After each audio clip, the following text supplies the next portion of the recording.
एक महिला भक्त वृंदावन से बिहारी जी लेकर अपने घर आई और तभी बाहर से गोलू घर के अंदर आया और माँ से पूछता है कि माँ, ये कौन है?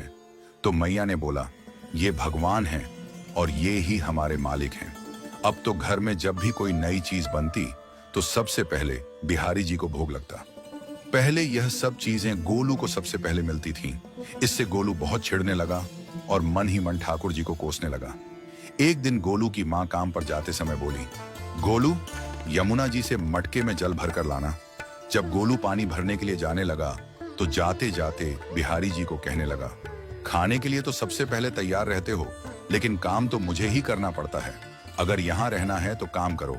कहकर गोलू यमुना जी से जल भरने के लिए चल पड़ा। गोलू जब यमुना जी में जल भरने लगा तो उसने देखा कि यमुना जी के अंदर बिहारी जी विराजमान हैं और कह रहे हैं, ला गोलू, घड़ा हम भर देते हैं। गोलू उनको देखकर हैरान हो गया और बोला, नहीं नहीं, मैं अपने आप भर लूंगा। लेकिन ठाकुर जी ने उसके हाथ से घड़ा ले लिया और भरकर घर ले आए। गोलू घर आकर डर रहा था कि अगर माँ को पता लगा कि मैंने ठाकुर जी से काम करवाया है तो आज मेरी पक्की पिटाई होगी। माँ ने घर आकर बिहारी जी को गीले कपड़ों में देखा तो एकदम से हैरान हो गई और कहने लगी कि गोलू, ये जरूर तेरी शरारत है, जरूर तूने ही इन पर जल डाला है। गोलू ने अपनी माँ को समझाने का बहुत प्रयास किया, लेकिन माँ ने उसको डांट कर चुप करा दिया और ठाकुर जी के भीगे हुए वस्त्रों को बदलने लगी। अगले दिन जब माँ ने गोलू को अनाज पिसवाने का काम दिया तो बिहारी जी फिर अनाज का कनस्तर ले आए और माँ को ठाकुर जी के वस्त्रों के ऊपर सूखा आटा पड़ा मिला। तो माँ ने फिर गोलू को डांटा कि तुझे पता नहीं कि ये हमारे भगवान हैं और तू भगवान के साथ शरारत करता है। आज तूने फिर इनके ऊपर आटा फेंका है। तो गोलू शपथ लेकर कहने लगा, नहीं माँ, मैंने कोई शरारत नहीं करी है। ये तो मेरे हाथ से गेहूं का कनस्तर लेकर खुद पिसवा कर आए हैं। गोलू की माँ आज बहुत गुस्सा हुई। अगले दिन फिर माँ बोली, बेटा गोलू, आज तुम्हारे बाबा बाहर गांव से वापस लौट आएंगे। बस आज का ही काम है, तुम जंगल से थोड़ी लकड़ियां ले आना। गोलू फिर डर गया, कहीं ठाकुर जी फिर मेरे पीछे ना आ जाएं।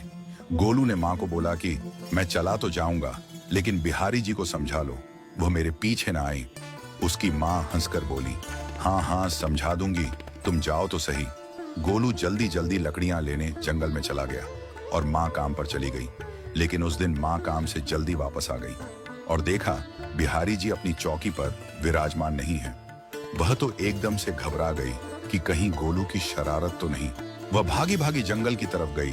तभी उसने देखा कि गोलू के साथ एक इंसान लकड़ियों को लेकर घर आ रहा है। गोलू की माँ यह देखकर हैरान हो गई कि यह तो बिहारी जी हैं। ये क्या हमारे भगवान हमारा काम कर रहे हैं? इसका अर्थ गोलू ठीक कह रहा था। वह जल्दी जल्दी भागकर ठाकुर जी के पास गई और लकड़ियां उनके हाथ से लेते हुए उनके चरणों में गिरकर रोती हुई बोली, हे बिहारी जी, ये आप क्या कर रहे हो? मुंह गरीब का काम क्यों कर रहे हो? ठाकुर जी मुस्कुराते हुए बोले, हमें तो तेरे बेटे पर बहुत प्यार आता है। सब लोग हमें भगवान समझते हैं, लेकिन एक तेरा बेटा ही था जो हमको अपना मानता था। अपना मानकर वो हमें डांट भी देता था, हमारे साथ गुस्सा भी करता था, और जो हमें एक बार अपना मान लेता है तो हम उसके मान के लिए उसके ही हो जाते हैं।